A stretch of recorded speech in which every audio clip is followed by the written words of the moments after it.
جب کسی کے ہاں کوئی بچہ پیدا ہوتا ہے تو اس کا برتھ سرٹیفکیٹ بنتا ہے کمپیوٹرائز، اس بچے کا، اس کے والد کا، اس کی والدہ کا، پورے خاندان کا ڈیٹا ناظرہ کے پاس۔ وہی بچہ جب تھوڑا بڑا ہوتا ہے تو اس کا بے فارم بنتا ہے اسکول ایڈمیشن کے لیے کمپیوٹرائز، اس کا بھی ڈیٹا ناظرہ کے پاس۔ وہی بچہ جب جوان ہو جاتا ہے تو اس کا آئی ڈی کارڈ بنتا ہے کمپیوٹرائز، اس کا بھی تمام ڈیٹا ناظرہ کے پاس۔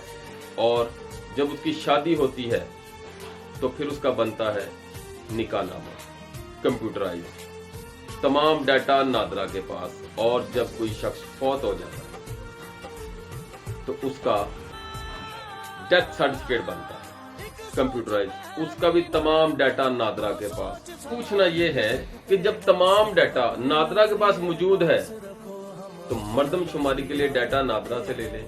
کیوں اساتذہ اکرام کو ڈیوٹیاں لگائی جاتی ہیں، گاؤں گاؤں، شہر شہر، ڈور ٹو ڈور انہیں تذلیل کیا جاتا ہے؟ خدا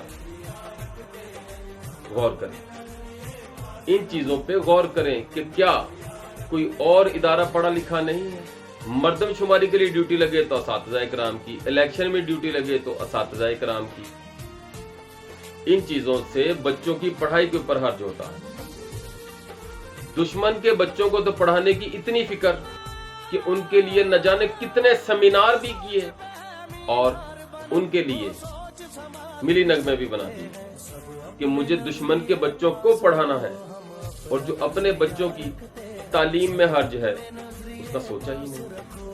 خدا را ان شمعوں کو نہ بجھنے دینا، نہ مدھم ہونے دینا، کیونکہ یہی چراغ جلیں گے تو روشنی ہوگی۔